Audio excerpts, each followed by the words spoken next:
Salut à toutes et à tous, dans cet épisode nous allons voir comment fonctionne l'HTML. On va se retrouver dans la première étape pour voir un peu la théorie et dans la deuxième étape pour voir tout cela en images.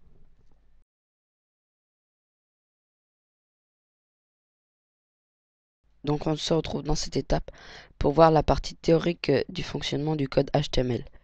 Pour faire simple, le code HTML utilise des balises, seulement des balises.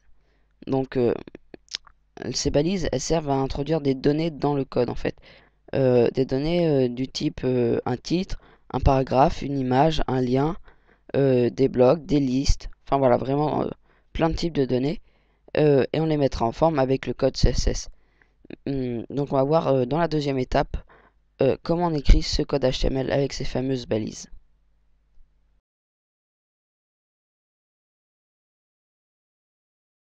Dans cette étape, on va enfin découvrir à quoi ressemble le code HTML.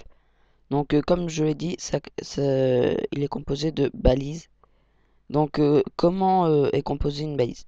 C'est très simple. Il y a un chevron ouvrant, c'est ce petit caractère que je viens de surligner, et se finit par un chevron fermant. À l'intérieur, on écrit le nom de la balise. Par exemple, ici, là, c'est une balise de titre. Ça commence bien par un chevron ouvrant, ça finit bien par un chevron fermant et le nom du titre à l'intérieur.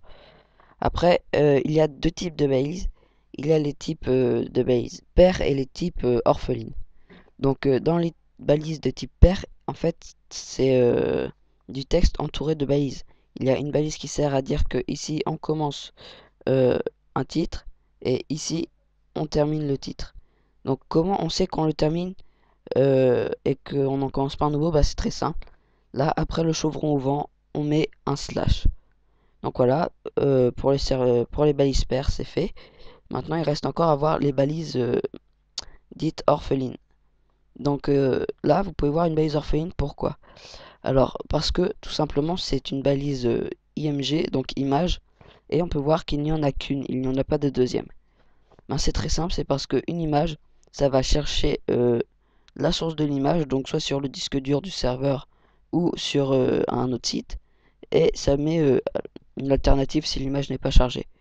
Voilà, donc il n'y aura pas de texte à l'intérieur en fait, donc c'est une balise orpheline. Un autre exemple aussi, c'est la balise qui sert à sauter une ligne. Et tout simplement, ça sert juste à sauter une ligne. On va pas écrire saut de ligne. C'est une balise orpheline. Et on peut voir ici le petit slash qui permet de dire que c'est une balise orpheline. Donc voilà pour cette étape. Donc on se retrouve dans le prochain épisode pour enfin commencer à coder du code HTML. Donc on va commencer à voir les principales balises.